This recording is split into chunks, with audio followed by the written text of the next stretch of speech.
Bem, boa noite a todos, que Deus abençoe a nossa reunião, envolva todos os pacientes que foram atendidos hoje, a vibração em favor do grupo, que Jesus abençoe a todos nós nesse propósito de continuarmos unidos em busca de uma sintonia, uma unidade de pensamentos.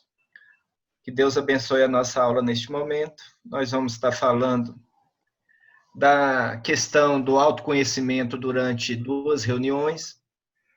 Se terminar hoje, tudo bem, se não, na seguinte, a gente conclui. Durante a semana, vou passar para vocês uma aula sobre autoobsessão, os processos anímicos autoobsessivos, para a gente estudar antes da reunião. Então, hoje nós vamos estar falando um pouquinho sobre a questão da preocupação, quando a gente fala do assunto obsessão. Muita gente se preocupa muito com a questão dos obsessores, dos métodos, cada dia mais inteligentes, mais cheios de tecnologia, essas coisas. E eu convidei vocês a lerem o livro Consciência Emergente, eu já li, e me interessei em colocar aqui no grupo essa aula, muito baseado nele, mas essa aula aqui não tem nem um terço de todos os desdobramentos que a gente pode observar em um grupo mediúnico. Então, hoje, se a gente terminar a reunião hoje, de forma que a nossa mente se abra para um entendimento mais amplo, né, das questões do exercício mediúnico, da questão nossa, do nosso mundo íntimo, se a gente puder despertar a nossa consciência, a gente vai poder avançar muito na questão do grupo, na questão grupal, do trabalho do grupo. Então, esse livro Consciência Emergente, eu acho ele muito, muito prático, porque conseguiu, o José Lázaro, que é o espírito, ele conseguiu trazer alguns orientadores espirituais num sistema um pouco diferente dos livros do André Luiz, do Filomeno, que tem uma narrativa bem mais encorpada. O dele é mais direto ao ponto. Então, por isso que eu acho que está mais próximo de nós. É uma coisa assim muito prática do cotidiano. Vocês vão assustar com os exemplos de médiuns e as situações do tratamento, tá? Então, vamos mostrar como é um grupo mediúnico que está vulnerável, né, em todos os sentidos. Então, vamos falar um pouquinho sobre isso hoje, né? E a primeira ferramenta que eu vi lá no grupo, que é muito utilizada pela equipe espiritual, é a tentativa que a equipe espiritual tem, num nível bem mais amplo, não é só o médium espírita, mas várias outras pessoas espiritualistas, pastores, umbandistas, apômetras, pessoas que mexem com apometria, corrente magnética. Então, tem uma série de entidades, e todas essas entidades, elas convocam esses médiums e pastores, palestrantes, espíritas, tudo, para que em desdobramento eles possam ser orientados, possam ser despertados para uma mente menos fechada, menos, acho que quase que fundamentalista. Tem espírita que eu acho que é fundamentalista. O fundamentalista é aquele indivíduo tão arraigado a determinados princípios que ele não consegue pensar com clareza, né? E ele fica preso a uma coisa que a doutrina espírita condena demais, né? Ele não sai do plano do doutrinário, ele quer seguir ali naquele plano e com isso deixa até de assistir as pessoas, até de atender casos que fogem um pouco ao cronograma da pessoa. E isso é assim. Então, se no grupo espírita é esse fator de antidoutrinário, num grupo umbandista, muitos deles não, mas alguns, sempre tem exceção, é a falta de estudo, né, da mediunidade, do evento em si mesmo. Em outros grupos, é abrir para o esoterismo de uma forma alarmante, com várias outras práticas que não tem nada a ver com a base mental, a base kardeciana. Se você pega um quadro, né, em qualquer um desses campos que eu citei aqui, com certeza vai falar que é antidoutrinário, mas se você for olhar o que a ciência fala de cada fenômeno desse, com certeza não tem nada a ver com antidoutrinário, porque é amor mesmo, são ferramentas de atendimento das pessoas que sofrem. Então, os motivos que mais comumente impedem um médium de conseguir, pelo desdobramento, estar nessas reuniões de educação mediúnica, de educação geral para os trabalhadores do campo do bem, são especificados nesse livro com muita propriedade. Então, o primeiro fator impeditivo do médium conseguir dormir, desdobrar e ir para essa reunião, né? Não seja para essas reuniões de estudo, mas ir para a reunião de trabalho da próprio grupo mediúnico. Os mentores precisam desdobrar o trabalho. Isso, às vezes, não acontece exatamente pelas dificuldades de natureza íntima que o médium encontra em grande quantidade, em muita frequência, porque não trabalha a sua parte sombra, os seus conteúdos psíquicos, constituído de desejos e vontades não controladas. Então, porque ele coloca lá no livro, e eu repeti aqui, que está vinculado a um bem, a um grupo mediúnico, a um trabalho na casa espírita, num terreiro de Umbanda, a Umbanda baseado na caridade, etc., etc., está vinculado ao bem, não significa obrigatoriamente que o médium viva o bem. Então, muitas vezes, a gente fica com aquela postura de palestrante espírita, de médium, de estar no trabalho rigorosamente, né, disciplinado, participando dos trabalhos, mas não mexemos com o nosso mundo íntimo. É como se a gente vestisse uma capa e desvestisse essa capa. Entrou no centro aquela capa, saiu do centro outra capa. Então, é como se tivesse aqueles super-heróis de quadrinho. Tem o Clark Kent e tem o super-homem. Um é o alter ego do outro. Um mostra muita fragilidade, outro mostra muita força. Aqui é mais ou menos isso, né? Está vinculado ao bem, repito, não significa necessariamente, obrigatoriamente, que o médium esteja vivendo os princípios que esposou enquanto está na casa espírita. Então, é muito importante que a gente entenda isso não como algo desabonador para nós, mas é porque a gente nós precisamos trabalhar essas questões do mundo íntimo. Outra característica muito importante desse livro é que ele tem um conhecimento profundo. Esses mentores que estão no trabalho, falando para nós, para a gente poder entender, eles têm um conhecimento de Paulo, o apóstolo, muito grande, das suas epístolas, e eu coloquei um pouquinho delas, são muito mais, mas eu coloquei só algumas.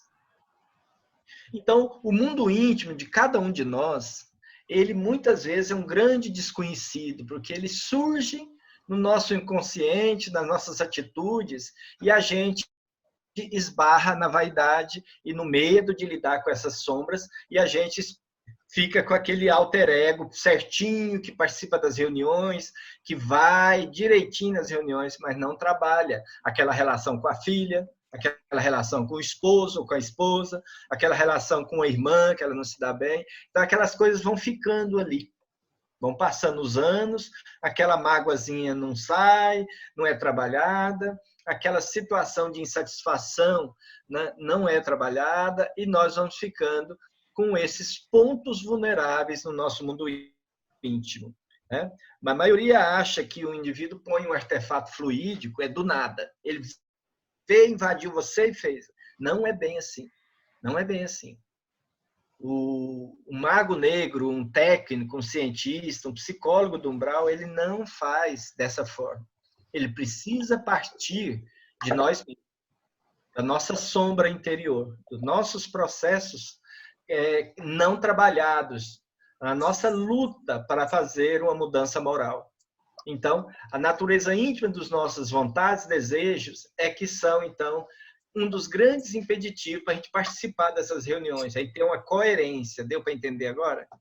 Você está coerentemente querendo estudar, participando do grupo, mas a hora que dorme, vai para aquilo que está acalentando o seu mundo íntimo. Hábitos autodestrutivos, ligados à bebida alcoólica, nicotina, compulsões alimentares, outros tipos de vício, né? Vícios morais do tipo da maledicência, né? Até aí no livro mostra o caso de uma senhora médium psicofônica, que ela teve uma lesão na garganta e ela, durante a cirurgia da garganta, das cordas vocais, durante a cirurgia, uma entidade implantou um artefato bem na garganta dela. E ela ficou, né, a cirurgia foi muito bem feita, muito bem realizada. No entanto, por conta do hábito da maledicência que ela tem, né, é só um prazinho que ela tem, ela mete a lei em todo mundo. Então, essa entidade conseguiu implantar. E aí, ela não melhorava, a lesão da cicatriz não cicatrizava, da cirurgia, a cirurgia piorou muito, sentia muita dor. E o mentor espiritual explicou, não, o que tinha sido feito, né, nós vamos fazer novamente, mas é por conta da invigilância dela, da maledicência. E aí elas foram e tiraram, né, pediram para a entidade tirar o artefato. Tirou o artefato. E aí eles falaram, mas você não brigou, não falou nada? Não, não precisa do artefato, não, ela mesma já faz o que tem que fazer para destruir a garganta. E foi dito e feito. O médico, muito ganancioso por dinheiro, resolveu fazer uma segunda cirurgia sem necessidade. E aí ela perdeu a voz. Então, a lei de Deus é assim, se você não resolve de um jeito, a lei divina resolve do outro. O médico foi fazer uma nova cirurgia e lesou a corda vocal dela e ela ficou sem condições de falar. Tá vendo como é que as coisas vão se complicando? E não é porque pôs um artefato. A própria entidade falou, não, ela não está precisando mais do artefato. Ela mesma faz o que tem que fazer com a própria garganta. Então, por quê? Não muda. Não muda as atitudes, não muda o ato de falar mal, de julgar, de causar intriga. Né? É o que nós falamos muitas vezes, que são as pseudo-obsessões. Ciúme demais, maledicência demais, tirania demais, são o que nós chamamos de pseudo-obsessões. A gente pode até dizer que são as obsessões entre encarnados com encarnados. Então, o compromisso que nós temos com o equilíbrio e a elevação moral são extremamente importantes para que a gente possa, então, nos proteger do assédio das trevas e aqui, no caso específico, de poder ter condições de coerência entre o que nós vivenciamos e aquilo que a equipe espiritual espera de nós, convidando para essas aulas no plano astral. Outra questão também muito importante, que é trabalhada nesse livro, é a falta de habilidade para lidar com os problemas do cotidiano. Uma coisa grave com o dirigente dessa casa espírita descrita nesse livro é que ele não aceitava que pacientes, que médiuns fizessem tratamento espiritual na casa. Não aceitava mesmo. Extremamente tirano, autoritário, ele não permitia. Médium, ele faz tratamento espiritual, o tratamento dele é o trabalho no bem, só isso, está pronto. E essa médium com problema na garganta, outro médium com problema kármico grave, outro com magia negra, muitos médiuns passando por vários problemas graves e não podiam ser atendidos. Né? Foi feito um trabalho poderoso para conseguir convencer o indivíduo em desdobramento que ele também precisava. Então, uma das condições que interfere muito no trabalho de desdobramento para a continuidade das tarefas do grupo mediúnico é a falta de habilidade para lidar com os conflitos familiares, com os problemas do cotidiano. E aí as pessoas buscam o leito com aquilo ali ruminando, tirando a paz, tirando o equilíbrio íntimo e começam então a ficar se martirizando, ruminando esses problemas que teve durante o dia com um familiar, com a filha, com o filho, com o esposo, com o colega de trabalho, com o chefe e etc. E aí, impacientes, muito alertas, permanecem agitados, rememorando aqueles fatos desagradáveis e aí fazendo contendas mentais, criando formas, pensamentos, e não conseguem dormir de forma adequada e, portanto, ao adormecer, há uma interferência muito negativa com o médium, impossibilitando-o de ir para o local da atividade educativa programada ou o tratamento espiritual que o grupo teve que dar sequência após a reunião formal. Então, esses são também um dos fatores muito importantes. O outro seria a própria indisciplina, né? O que seria? São aqueles médiuns que têm o que nós chamamos de obsessão pela mídia. São aqueles indivíduos que têm uma indisciplina muito grande, muito ligados, algemados mesmo, e ficam até altas horas na TV assistindo programas e filmes que fatalmente perturbarão o seu sono. Programas de conteúdo duvidoso, filmes de violência, cenas de matança, são os obsidiados pelas mídias. E o cérebro é cheio de lixo mental. Esses indivíduos também, o cérebro ele capta essas energias desses filmes, dessas atividades, e aquele indivíduo exposto a esse tipo de conteúdo vão permanecer com essas imagens na mente. O cérebro registra e depois fica, ao entrar no sono, eles dificilmente se desprenderão do corpo físico indo para esse processo. Eles vão ficar vagando ali, mas não vai ter consciência de seguir com o trabalhador espiritual até o local da atividade. Dificilmente vai. Por quê? Porque a indisciplina de ficar perdendo horas e horas da vida, né, numa ocupação vazia.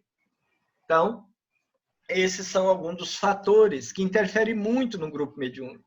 Então, nós somos médium de toda hora. Então, o grupo mediúnico, ele precisa estar antenado com a coerência entre o que ele está já conseguindo realizar de trabalho e o trabalho com o mundo íntimo. Então, é importante que nós possamos conscientizar, a partir de agora, de que a ferramenta de defesa mais importante, a nosso EPI, né, o nosso equipamento de proteção individual mais importante, além da prática do amor, prática do bem, a oração, é o autoconhecimento. Somente o autoconhecimento pode conter o assédio das sombras. Somente o autoconhecimento nos permitirá fechar as brechas psíquicas responsáveis pelos ataques de entidades obsessoras e técnicos das sombras. Isso é fundamental. Não basta saber a verdade, não basta ler um livro, publicar uma mensagem bonita, achar um trem bonito e publicar. Não basta saber a verdade. É preciso que a gente viva a verdade. E, para viver a verdade, nós temos que estar disposto ao autoenfrentamento. Primeiro, o autodescobrimento. Depois, o autoenfrentamento. E aí, finalmente, o autoconhecimento.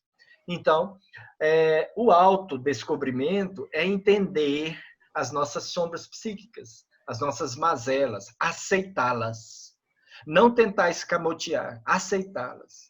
O autoconhecimento é fazer com que essas questões íntimas nossas dificuldades, aquilo que a gente faz de errado, aquilo que a gente deseja não repetir, a gente repete. Essas mazelas morais que nós temos, elas são as responsáveis por nos atrelar a determinadas entidades das sombras através de processos obsessivos.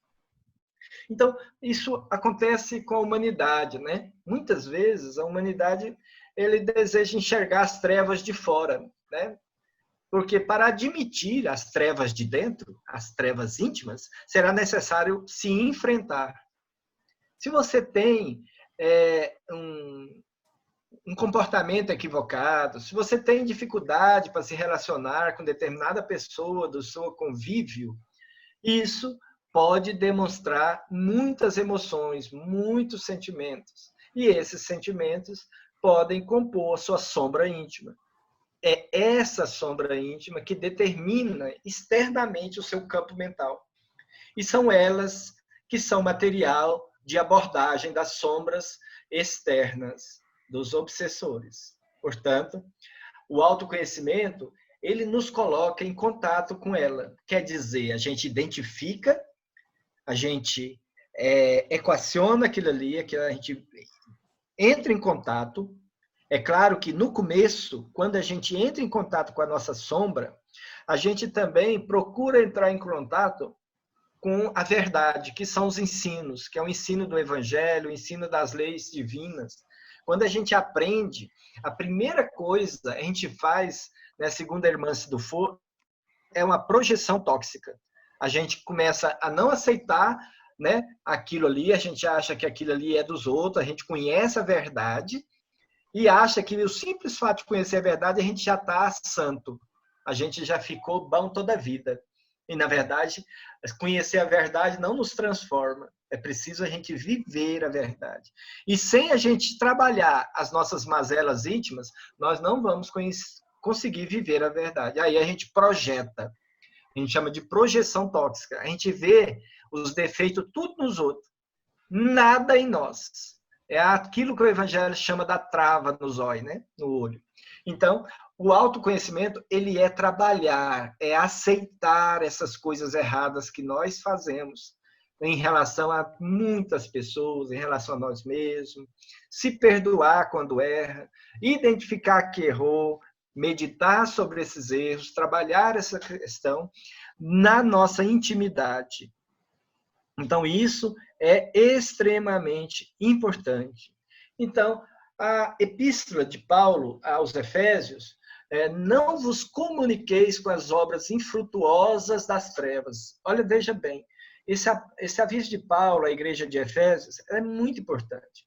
Quando ele fala não vos comuniqueis, quer dizer, não faça sintonia, não estabeleça elo com as forças do mal. Ou seja, a partir do momento que nós temos, pela reencarnação nesse planeta de provas e expiações, nós temos mazelas morais, que nos sintonizou com esse orbe, que nos sintoniza com esse momento que estamos vivendo. É claro que se a gente não trabalha, não faz um esforço de trabalhar essas mazelas, nós vamos, em dados momentos, em algumas situações, são vivências, gente, coisas rápidas. Uma discussão com a filha, uma discussão com uma irmã, uma discussão com a pessoa, um conflito na rua, qualquer momento a gente pode estabelecer um elo com as forças do mal, porque a nossa sombra íntima se manifesta naquele momento. E é ali, então, que a gente vai estabelecer um vínculo, uma sintonia, uma ressonância vibratória. Não comunicar aí, na palavra do apóstolo, significa romper com a sintonia que o mal busca com o nosso mundo íntimo. E ele só pode atingir a gente através da sombra. Agora, como Kardec disse, se a gente tiver o tempo todo lutando para domar nossas más tendências, nossas mazelas íntimas, nós estamos fazendo um esforço para fazer uma mudança moral, aí sim nós estaremos lutando para não comunicar, não estabelecer uma atitude em sintonia com as forças do mal. Isso é muito importante.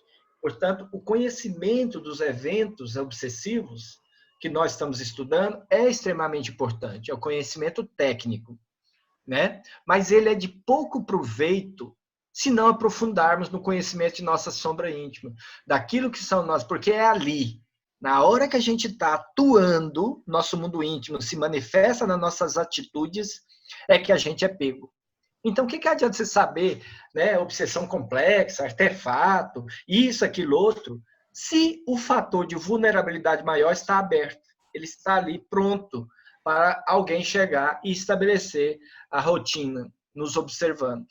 Então, aceitar que existem essas questões morais, negativas, na nossa intimidade espiritual, é sinal de maturidade. Aceitar isso aí e que a gente precisa se curar dessas questões é importante papel, é um avanço muito grande, né? Porque se a gente não aceita, com certeza a gente vai pôr culpa em alguém.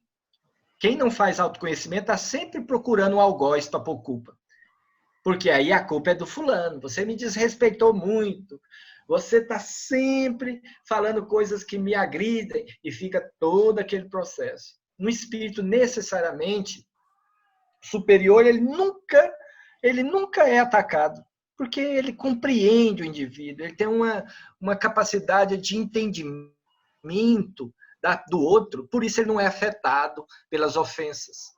Agora, nós que temos vaidade, orgulho demais, qualquer coisinha a gente fica ofendido. Qualquer coisinha. Né? É uma imaturidade muito grande, uma determinação externa. Ou seja, quem determina como a gente vai ficar são os outros. É um sinal de profunda imaturidade espiritual. Então, essas mazelas são parte da nossa sombra individual, como eu já disse, né? E é ela que faz conexão com as trevas exteriores, com as nuvens de testemunha que nos cercam. Então, para que a gente possa estabelecer essa sintonia, a gente precisa estar entregue. Se a gente está lutando, mesmo que a gente erre, mas a gente está lutando, a sintonia não se estabelece como as entidades gostariam de estabelecer. Né? O esforço, então, em identificá-las, já nos torna alerta. E se nos torna alerta, a gente já não tem brecha, porque aí a gente está lutando já. Olha a importância daquilo que Kardec falou, que o verdadeiro espírito é aquele que luta constantemente para domar suas más tendências. Luta, não é transformar por milagre. Então, o estado de alerta já nos deixa vigilantes. Olha que interessante entender as palavras de Kardec e do apóstolo Paulo com essa visão mais aberta, né, com o espírito. Então, quais são essas situações do nosso mundo íntimo que extravasa para nossas atitudes? Raiva diante de ofensas, de humilhações, desejo de vingança, né? Mágoas e ressentimentos, autoindulgência, né? Indivíduo que tem muito autopiedade, autopunição, indivíduo que não se perdoa, um egoísmo muito grande, muito vaidoso e orgulhoso. Aí estão conteúdos muito sombrios do nosso mundo íntimo. E a gente tem que encarar isso. Entender direitinho por que estamos com raiva. A gente tem que entender. A gente ficou com raiva, tá, é uma emoção, igual fome. É uma emoção primária. Mas por que nós estamos com raiva? Aí a gente tem que entender. Será que essa raiva tem a ver com que alguém identificou alguma sombra nossa e nos pegou no pulo? Por isso a gente se sente humilhado, né? Se sente descoberto da nossa máscara de bonzinho, de palestrante espírita, de coordenador de grupo mediúnico, né? De alguém manifestou um desejo contrário ao nosso, né? Deu uma opinião contrária a nós. Então é preciso que a gente busque identificar e encarar isso de forma correta, senão a gente culpa alguém. É o que nós chamamos de projeção tóxica. Uma das características mais importantes do ser humano, muitas vezes não conhece, é que o nosso duplo etérico, só para a gente falar um pouquinho do impacto que essas emoções, que essa sombra íntima pode ter na nossa tela protetora. A gente pode dizer que o nosso duplo etérico é como se fosse uma cola ligando o corpo físico e o corpo astral.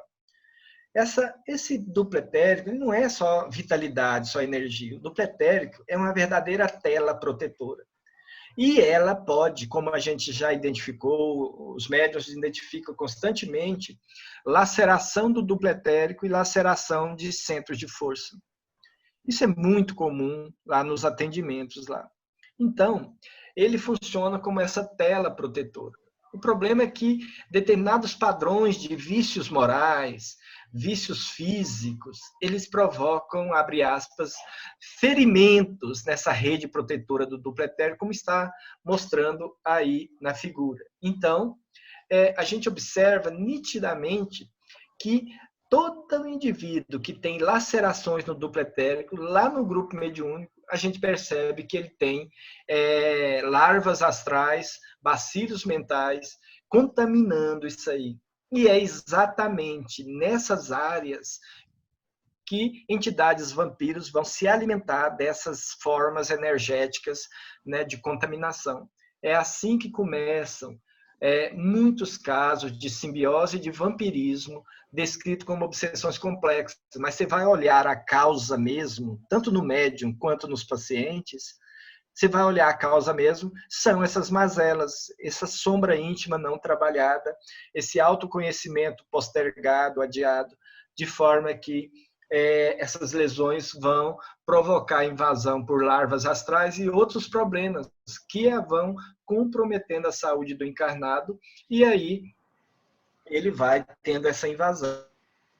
A questão é que nós temos vários problemas psiquiátricos onde os pacientes cursam com sintomas estranhos. É só eu ver isso no consultório, eu encaminho para tratamento espiritual. Eles falam que sente bicho andando sobre eles, eles falam que tem entidades pelo chão, larvas pelo chão da casa dele, de vez em quando ele tem percepção de bichos morrendo, andando na parede. Pode saber que são larvas astrais, escorpiões astrais, aranhas astrais andando pela casa. Existem indivíduos que têm percepção disso para todo lado.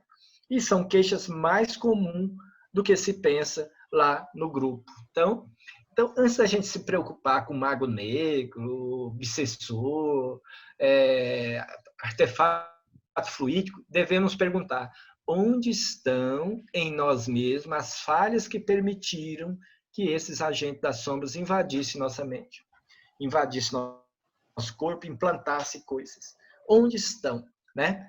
As falhas, onde estão os processos que permitiram esses vibriões, essas entidades se acercar de nós e continuar a sua tarefa? Então, é aí que vai, então, se você conhece a si mesmo, a sua intimidade, que com certeza nós vamos identificar. Existem condições kármicas ligadas a esse tipo de invasão? Existem. Mas é só se o indivíduo não estiver trabalhando verdadeiramente esses conteúdos, deixando que esses conteúdos permaneçam, né? O amor cobre a multidão de pecado no sentido de que a prática do amor estabelece vínculos com entidades parceiras que te ajudam no processo, trabalha essas questões kármicas para que não ocorra sem a mudança íntima, vai ocorrer os ataques, vão ocorrer os problemas. Então, o verdadeiro senhor da escuridão, né, fazendo alusão ao livro do Robson Pinheiro, Senhor da Escuridão, que age dentro de nós, é a nossa sombra individual, nossa teimosia, né, em não identificar e reconhecer como parte de nós essas coisas e querer achar que é parte de alguém, né, projetar. É aí que nós somos, nos grupos mediúnicos, as entidades temem falar que nós somos hipócritas. A gente escuta isso demais no grupo mediúnico, eu mesmo já escutei um monte de vezes. Isso é por conta da incoerência entre o que nós somos socialmente, como parte de um grupo mediúnico ou de uma casa espírita, e como nós somos intimamente. Então, é muito importante libertar o nosso eu e deixar que a nossa sombra se integre ao nosso eu maior, para que a gente possa iluminar e seguir em frente, com toda a bagagem. Então, isso aí eu já comentei. A transformação moral lenta que o autoconhecimento dá é que Kardec falou que é a tarefa do verdadeiro espírita. O verdadeiro espírita não é aquele que é médium. O verdadeiro espírita não é aquele que é palestrante, não é aquele que é diretor, não é aquele que tem cargos na casa espírita, não é aquele que participa de cursos. O verdadeiro espírita é aquele que luta pela sua transformação moral através do autoconhecimento. Então, não reconhecer esses conteúdos é que nos deixa vulneráveis, né? Agora, a bola da vez é a Terra. E por que é a bola da vez? Porque a Terra agora está na grande questão de participar da terceira fase, que é 2020, é a fase em que eventos que já ocorreram em muitos outros momentos, gente. Essa pandemia é só parte de um evento. Nós já tivemos vários outros eventos, né? E todos esses eventos só têm essa gravidade, como essa que nós estamos enfrentando agora, por causa dessa frase do Apocalipse 2:21. E dei-lhe tempo para que se arrependesse da sua prostituição. E não se arrependeu. O problema dessa palavra prostituição nos dias de hoje é que ela está ligada quase sempre a quem vende o corpo, né? Atividades na área da sexualidade. E, na verdade, essa palavra, no passado, ela tinha uma outra conotação, como vocês já estudaram. né? Então, a sociedade humana, né, o mundo hoje, apesar de vários países que estão passando por essa situação da pandemia, eles têm karmas coletivos a serem resgatados. O Brasil não tem grandes karmas coletivos, a não ser a questão da escravidão, que tem uma ligação muito grande com a Europa também, mas tem também com o Brasil, e em reiteradas vezes nós atendemos pacientes nos grupos mediúnicos com problemas ligados à escravatura, a torturas, muitos, mas muitos casos. Vai fazer um desdobramento apométrico, vai ver o quadro na hora que manifesta a entidade, nós estamos ali mexendo com senhores de escravo, com senhores de engenho, e etc, etc. Então, isso é importante. Então, se a gente olhar agora, nós estamos vendo que a grande questão do mundo atual é a indiferença moral, diz o Evangelho, né? E também o primado da razão e a... Só um pouquinho aqui. Aí. Então, essa palavra prostituição, ela tem a ver com como a sociedade hoje tem buscado um vazio existencial pela primazia da matéria, pela busca das sensações, das ilusões. O mundo como um todo estava muito distante do que precisava ser para um mundo de regeneração como estava programado pelo governo do mundo, né, do mundo superior. Então, o que seria arrepender-se da sua prostituição, né? E ele não se arrependeu. Então, isso quer dizer que o indivíduo envolver nessa coisa do vil, do imoral, do degradado. Prostituir é um indivíduo que ele sabe que é errado, mas ele faz a si mesmo. É a degradação, a desonra, né? O indivíduo não se arrepender dos atos. Aquilo que nós falamos na aula, a normose, né? O indivíduo começar a fazer errado porque o mundo e a sociedade faz tudo assim, então passa a ser uma coisa que parece normal e não é, é uma normose. Nós já estudamos sobre isso. O médium, né, ficar com atos de normose, é o trabalhador espírita que não faz a sua mudança moral, ele fica preso a esses processos, né? É o médico que se prostitui, trabalhando só por dinheiro, sem levar em conta o amor para os pacientes. Então, esse é o que nós chamamos de normose. Então, Paulo fala mais uma coisa importante nesse sentido. Acho, então, essa lei em mim. É claro que lá no texto, eu fui ler o texto completo de Paulo, nessa epístola aos Romanos, né? Ele diz, a epístola número 7 dos Romanos, capítulo 7 da epístola aos Romanos.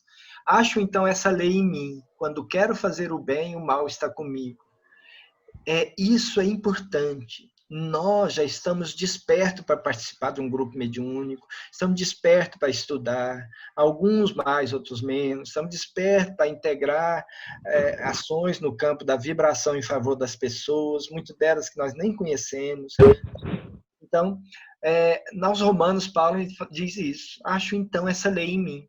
Quando quero fazer o bem, o mal está comigo. Quando eu, né, já estou disposto pela leitura, pelo entendimento, pela razão, eu quero participar de atividades do bem, a minha sombra individual ela está comigo, portanto, ela me atrapalha. E lá na epístola completa, ele fala isso. Eu quero fazer o bem, mas acabo fazendo o mal. O meu espírito quer o bem, mas o meu corpo deseja o mal. Então, é esse sentido que Paulo fala, muito importante, né? Porque ele sabe muito bem, somente aqueles que trabalham no bem podem se constituir em ameaças falanges do mal. Daí a necessidade de maior vigilância. Mas não é essa ameaça falange do mal, não é porque nós somos seres missionários, nós somos espíritos já bonzinhos, né? Não. É porque nessas condições em que nós renascemos, que nós pedimos muita força, vendo a enormidade das nossas dificuldades evolutivas, nós pedimos a oportunidade de agir no bem. Mas também era para que a gente pudesse mudar a enormidade das nossas faltas, a nossa sombra íntima, para isso. E é por isso que nós somos atacados. Não somos atacados quando a gente é ortodoxo, fica muito preso a uma disciplina que atrapalha a assistência na casa espírita, atrapalha o grupo, cheio de nhenhenhen, que acaba fazendo com que a gente não realize uma desobsessão, porque as coisas são antidoutrinárias. Eles não vão atacar casos assim. Assim, eles deixam por si mesmos. Eles vão atacar quem já tem a mente aberta para várias práticas desobsessivas. Então, quando um dia a gente fez uma corrente na casa de um médium, trabalhando para melhorar o estado dele, que a gente viu que o quadro foi melhorando, entra mês, sai mês, o grupo saía sábado, domingo, e aí até lá na casa e fazia atividade, uma corrente mente eletromagnética na casa. Isso era um absurdo. Eu comentei com alguns colegas, e eles achavam isso um absurdo, isso é antidoutrinário.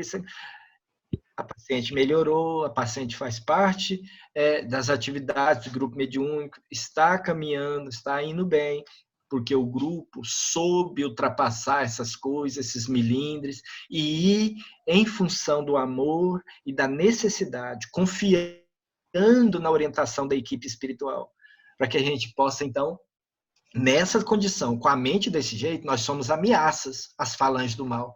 Porque a gente estuda a obsessão complexa, estuda autoconhecimento, se une, fica unidos, né?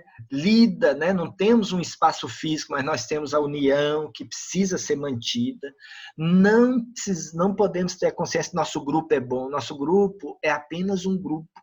Não precisa ter essa ideia de que o grupo é a verdade. Não, é só um grupo. Enquanto a gente estiver trabalhando junto, nós somos um grupo. Se a gente parar de trabalhar mentalmente junto, nós somos só um agrupamento. Igual um ponto de ônibus. Cada um entra dentro do ônibus, cada um vai para um lado. Parece que é um grupo, mas não é, é só um agrupamento. Muitos lugares são só agrupamentos, não são grupos. Porque um desconfia do outro, não tem amizade, mete a lenha num, mete a lenha no outro, tem desconfiança das psicografias do um e de outro. Isso não é grupo, é só agrupamento. Então, os ataques são porque nós temos nossas mazelas, nossas condições morais. Aí eles nos atacam, não é porque nós somos missionários, perfeitinho. Então, uma interrogação surge agora. Por que, então, tantos médiuns espíritas sofrem processos de obsessão complexa? Só para confirmar aquilo que a gente acabou de falar. Porque está tentando engajar no serviço do bem? Diz lá no livro, Consciência Emergente, que não é bem assim. É porque nós temos muitas entidades que não desejam que o grupo dê certo e ataca o grupo, principalmente aquelas dificuldades que nós temos. Então, essa resposta de que é porque nós estamos engajados no serviço do bem, ela é parcialmente correta, não é a verdade total. O homem, via de regra, evita os embates íntimos, não quer fazer, né, o processo de autoconhecimento, autoenfrentamento, porque ele teria que mudar as atitudes, né? Então, aí ele faz uma negociata, diz o espírito José Lázaro. Ele nega o eu real e passa a viver um faz de conta, querendo fazer com que acredite ter alcançado o patamar. E aí dá-lhe palestra, dá-lhe grupo mediúnico, participa de uns 3 ou 4.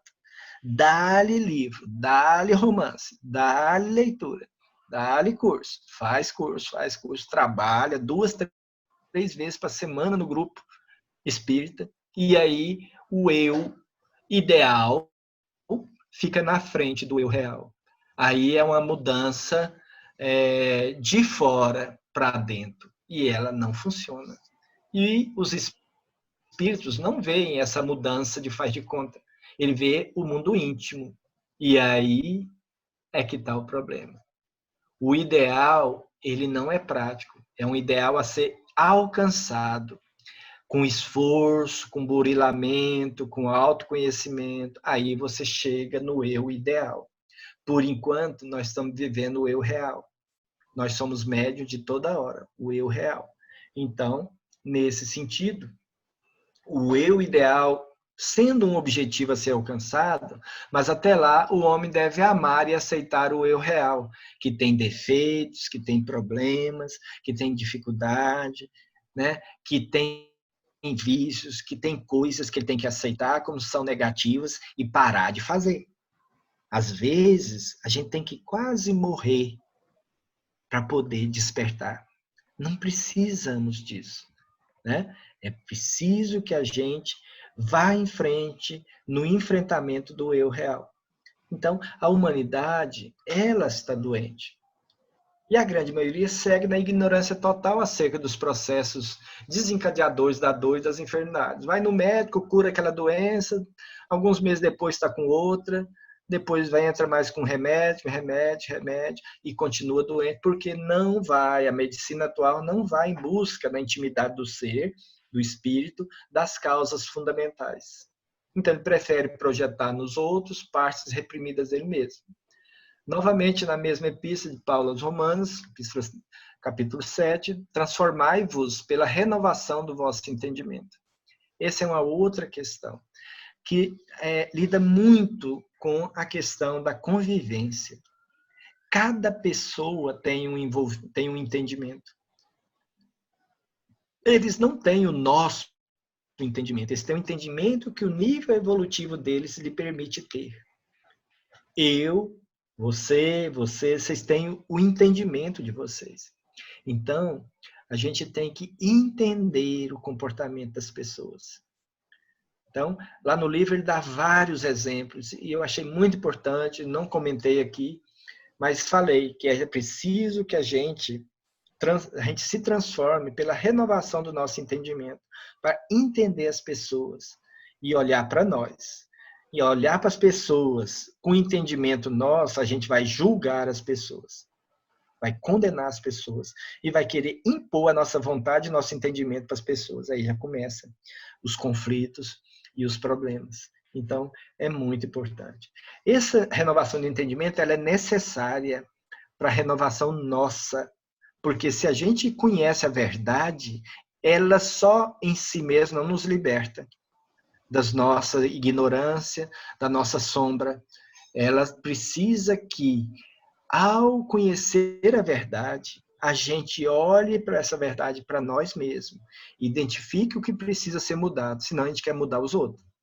E aí é que surge esse problema do entendimento. A gente não renova o entendimento, portanto, a verdade não nos libertará. Então, é isso que eu falo muito, eu gosto muito dessa frase aos Romanos, essa epístola no capítulo 12, ele diz: e não vos conformeis com este mundo, mas transformai-vos pela renovação do vosso entendimento, para que experimenteis qual seja a boa, agradável e perfeita vontade de Deus. Ele está pedindo para a gente se reconectar, o nosso entendimento, nosso discernimento, que a gente não deve se conformar com a normose do mundo, e sim, né, transformar a renovação do nosso entendimento. Paulo é extremamente feliz com essa passagem.